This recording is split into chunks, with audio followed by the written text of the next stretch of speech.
Canada last night refused to keep guarding Harry and Meghan when they stepped down as working royals.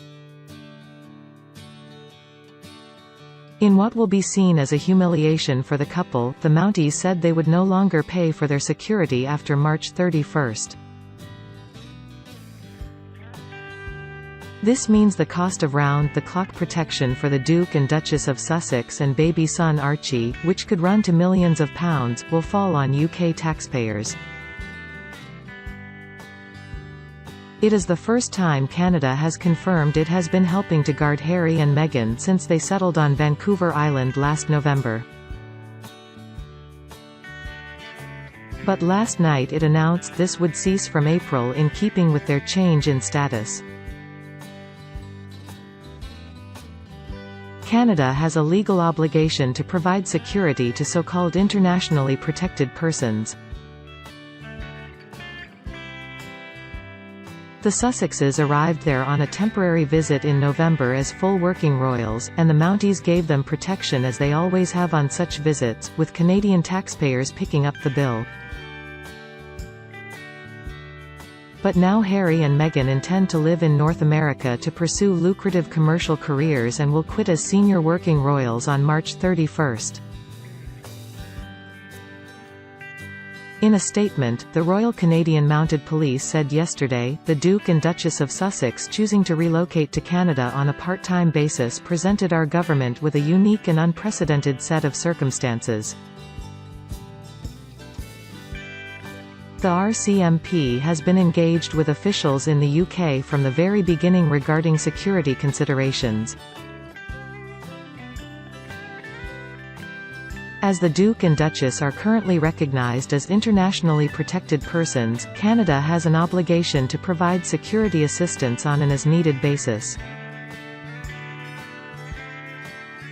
At the request of the Metropolitan Police, the RCMP has been providing assistance to the Met since the arrival of the Duke and Duchess to Canada intermittently since November 2019. The assistance will cease in the coming weeks, in keeping with their change in status. The decision puts the globe-trotting couple in a potentially explosive predicament.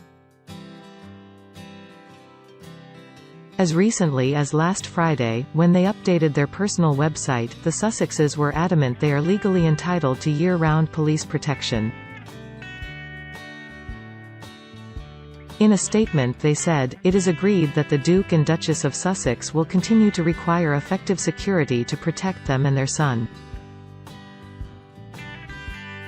This is based on the Duke's public profile by virtue of being born into the royal family, his military service, the Duchess's own independent profile, and the shared threat and risk level documented specifically over the last few years. But with Canada now refusing to help, the responsibility for protecting the Sussexes will be placed solely at the feet of the Metropolitan Police, and UK taxpayers. The annual cost of keeping a team of UK officers to guard them in Canada for most of the year and accompany them on trips around the world has been estimated at £1 million at the very least.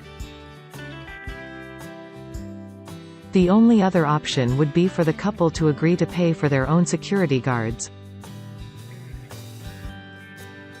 Some have suggested they might accept the kind of arrangement favoured by Tony Blair, who pays for his own bodyguards for lucrative foreign business trips.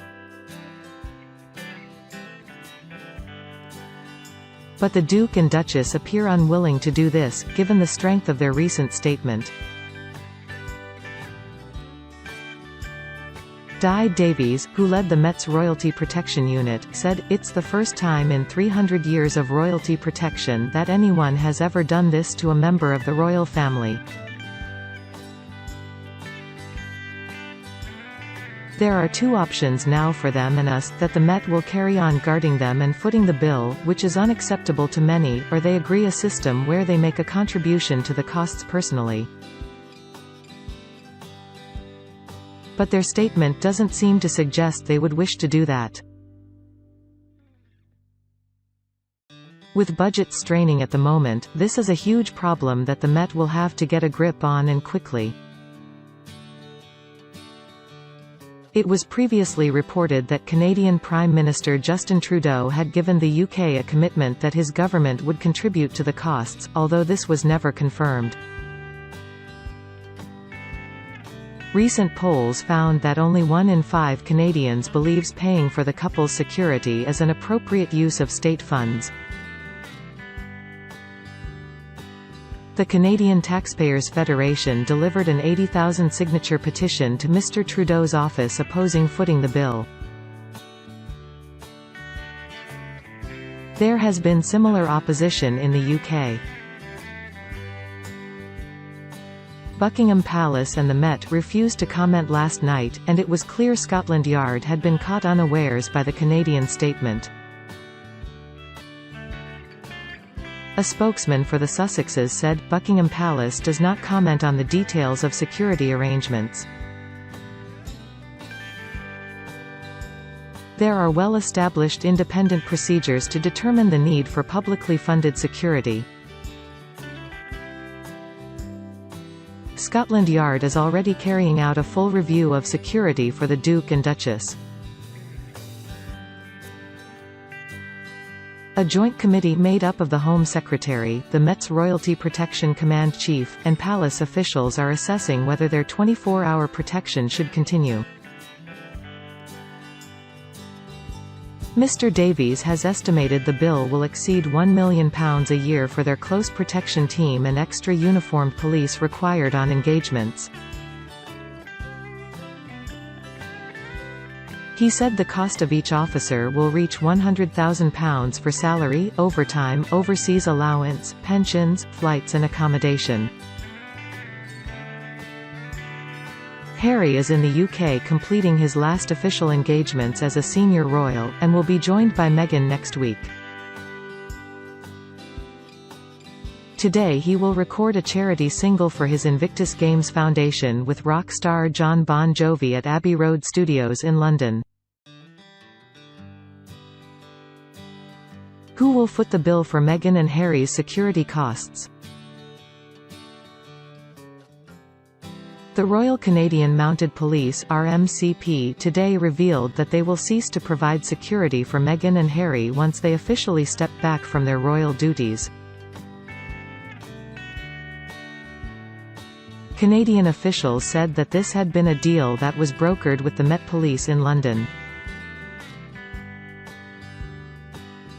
In their roles as senior royals, the couple had their security paid for by the state, and once they step back from these officials' roles in the coming weeks, it has not yet been clear as to who will foot the bill. According to the Royals' 2018-2019 financial reports, physical security is not covered by the sovereign grant. The costs are likely to fall on British taxpayers even when the prince and the former actress move to Canada on a permanent basis. This could be due to the fact that Harry has been a high-value target since serving in the military. But Prince Harry is still set to receive money from his father from the Duchy estate and could use these funds to pay to keep his family safe. Harry is worth an estimated £30 million, made up partly from funds left in a trust to him by his mother, Princess Diana, inheritance from the Queen Mother, which reportedly included her jewels, and partly from his earnings as a captain of the army. If Meghan were to go back to acting, she could be in for a princely sum of money, as she made £3 million from appearing on American TV show Suits.